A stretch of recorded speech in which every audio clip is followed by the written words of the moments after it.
Good morning बच्चों। आज हम पढ़ेंगे हिस्ट्री का फर्स्ट चैप्टर अपना the rise of nationalism in Europe. Europe में राष्ट्रवाद का उदय। यूरोप में राष्ट्रवाद का उदय जो है, इसकी परिकल्पना, इसके लिए एक विजन तैयार किया था फ्रेंच आर्टिस्ट थे जिनका नाम था फ्रेडरिक सल्यू। उन्होंने 1848 में 4 पेंटिंग्स की एक सीरीज तैयार की है। इस सीरीज में उन्होंने बताया है कि राष्ट्र राज्य जो है किस प्रकार के होंगे और राष्ट्र राज्यों की परिकल्पना से हमारे जो पूर्वज है, सेंट्स है, जीसस क्राइस्ट है, वो कितने खुश होंगे, ठीक है, और लोगों के लिए का जो जीवन है वो किस प्रकार से एक राजतंत्रीय व्यवस्था से छुटकारा मिल पाएगा। फ्रेडरिक सल्यू ने 1848 में ये सीरीज तैयार की थी। इस सीरीज में उन्होंने सबसे पहले जो दर्शाया है वो दर्शाया है स्टैच्यू ऑफ लिबर्टी, जिसे स्वतंत्रता का प्रतीक माना जाता है। इस श्रृंखला में, इस सीरीज में एक लंबी लोगों की लाइन है, long train of European peoples, जिनको उनकी वेशभूषा और उनके जो नेशनल फ्लैग्स उनके हाथ में है, ठीक है, हाथों में अपने राष्ट्रीय झंडे और पोशाक उन्होंने पहनी हुई है, उनसे पहचाना गया है। स्टैच्यू ऑफ लिबर्टी के बारे में हम बात करेंगे तो स्टैच्यू ऑफ लिबर्टी एक फीमेल स्टैच्यू यहाँ पे दिया गया है, एक महिला का प्रतीक है, एक महिला की मूर्ति है। इस महिला की मूर्ति के हाथ में हम बात करेंगे तो एक हाथ में एनलाइटमेंट टॉर्च, एक हाथ में क्या है, टॉर्च, ठीक है। टॉर्च का मतलब है कि राजतंत्रीय व्यवस्थाओं में जो अंधेरा है, राजतंत्रीय व्यवस्थाओं में जो अव्यवस्थाएं हैं, उन्हें हटाकर ये हमें लिबर्टी का मतलब स्वतंत्रता, ठीक है, लिबर्टी की ओर, लोकतंत्रीय व्यवस्थाओं की ओर लेके जाती है। दूसरे हाथ में एक चार्टर ऑफ राइट्स, अधिनियमों की एक बुक है, लॉ बुक्स इनके हाथ में है, जो ह्यूमन राइट्स के बारे में बात करती है, ठीक है। हम बात करेंगे कि जो मानवाधिकार है उनके बारे में बात करती है।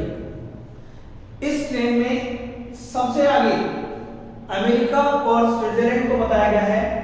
बात करेंगे अमेरिका, फ्रेंच रिवॉल्यूशन से पहले ही एक आजाद नेशन बन चुका था, एक राष्ट्र राज्य बन चुका था, और इस राष्ट्र राज्य को फॉलो करने के लिए हम बात करेंगे, राष्ट्र राज्य को फॉलो करने के लिए स्विट्जरलैंड, स्विट्जरलैंड के बाद में फ्रांस, फ्रांस के बाद में ऑस्ट्रिया, हंगरी, इटली, जर्मनी, ऐसे कई यूरोपियन देश जो है इन्हें फॉलो कर रहे हैं।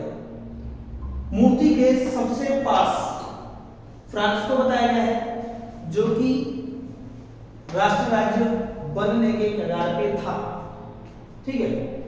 इसी सीरीज में तीसरे नंबर पे हम बात करेंगे कि बेटा रॉयल सिंबल्स नीचे जमीन पर पड़े हुए हैं, मतलब कि पुरानी जो कुलीन वर्गीय जो व्यवस्थाएं थी, उन व्यवस्थाओं को धराशायी कर दिया गया है, उन व्यवस्थाओं को हटा दिया गया है, और उन व्यवस्थाओं को हटाकर नए राष्ट्र की परिकल्पना यहाँ पर दी गई है, जिसे कहा गया है utopian vision.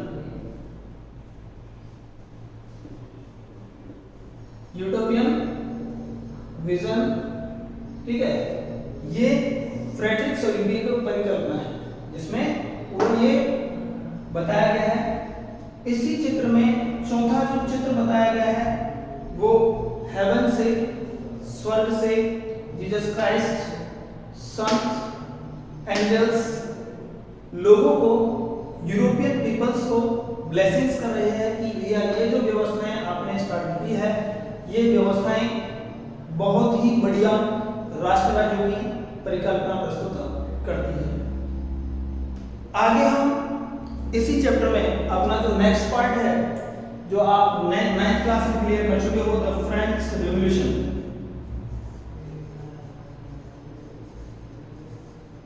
French revolution,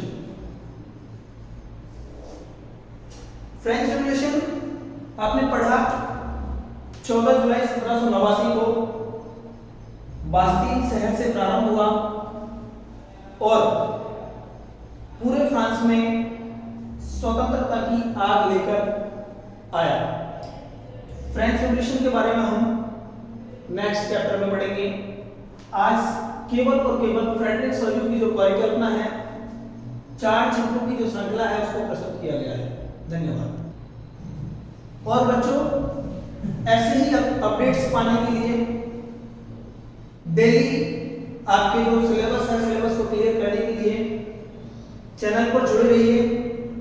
channel को लाइक्स और सब्सक्राइब से, और हमें ज़्यादा से ज़्यादा प्यार आप लोगों का चाहिए ताकि हम आप लोगों तक बहुत अच्छी से अच्छी वीडियोस भेज सकें और आपकी जो स्टडीज है, आपकी जो कठिनाइयाँ हैं, उनको कम कर सकें।